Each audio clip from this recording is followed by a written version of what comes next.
Shalom Aleichem. Mishnah Yomi continues in chapter 1 of Sotah, Mishnah Bet. Yesterday we were zoche to finish Nazir, Mazel Tov, and begin Sotah, the ritual of a wayward wife who went behind closed doors with another man, and there's a suspicion something adulterous may have occurred, and the only way to clarify if it did or not is this ritual in the temple, as we will learn about in great detail.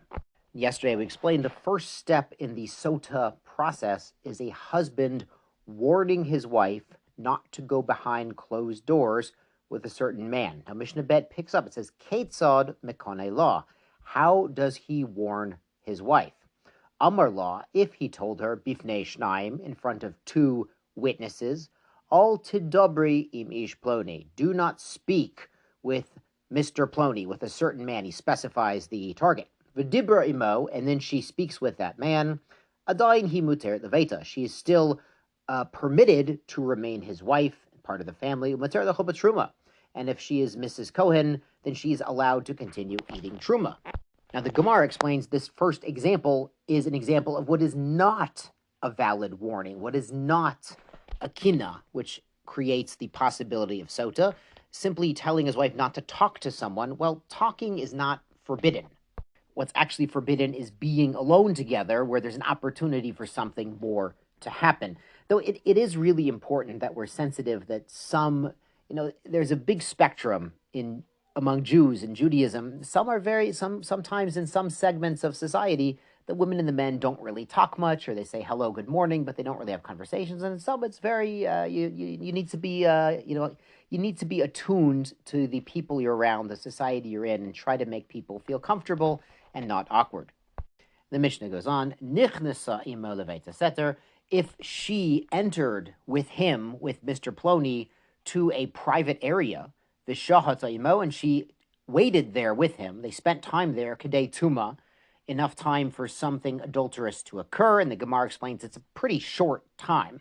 Asura leveta, she is no longer allowed to remain his wife, asura lechol betruma, and she cannot eat truma if she is Mrs. Cohen. Now, this is if the husband did a proper warning, saying, do not go behind closed doors, do not go into private space with Ploni. Then that is a valid first step that would trigger the Sotah process. She's now an Isha Sotah until he can take her to the temple and clarify if she is innocent or not. Though obviously she should not have gone into a private seclusion with Ploni. The Mishnah concludes, Imet, if the husband passes away before he can take her to Yerushalayim, to the temple, and see if she's innocent, choletzit v'lo mitia bemet. Then the brother performs chalitza, but cannot marry her in Yibum. Now, a very quick review of Yibum. If a man passes away with no children, God forbid, then his widow is encouraged, does not have to, but is encouraged to marry the brother in Yibum. If they don't want to get married, then there's a ceremony of chalitza to release her to marry someone else. In this instance, the husband and wife were still married when he died, but there was sort of a doubt if the marriage could continue. There was a doubt if she had committed adultery that had not been clarified. So what's required is a chalitza to release her to marry someone else, lish acher, but he cannot marry her in Yibum. Let's go to Mishnah Gimel. Ve'elu, and these women, asurot melechol betruma, can no longer eat truma. If they were the daughter of a Cohen eating truma before marriage, or the daughter of Yisrael Levi, who then married a Mr. Cohen and were eating truma through marriage. The first example is a woman says, Ha'omeret, she says, Tameya ani lach. She says, I am impure to you. She's admitting there was some sort of adulterous activity, an affair. She can no longer remain married.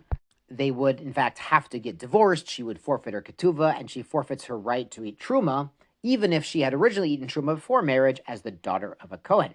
Next case, shabo edim shitameya. If witnesses come forward and say, yes, there was in fact adultery that took place.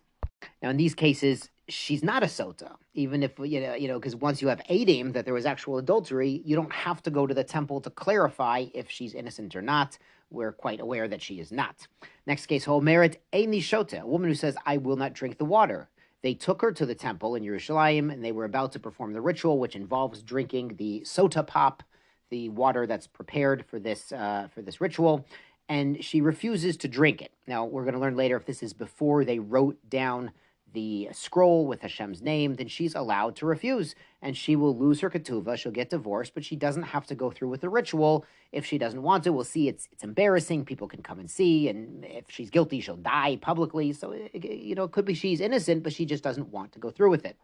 Or Shabaila in a Rotzadashkota, the husband doesn't want to make her drink. Maybe he took her to Yerushalayim. He had intention to go through with the ritual, and she agreed, but he got cold feet. He didn't want to put her through this embarrassment, so he says, I don't want to do it. So in that case, it's the husband's fault that we can't clarify the doubt. So she would receive her ketuvah, but they do have to get divorced because we have not resolved the doubt if there was adultery.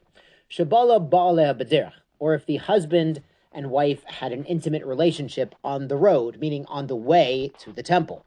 Now, obviously, they're not supposed to do that because there's a doubt that she might have committed adultery with another man.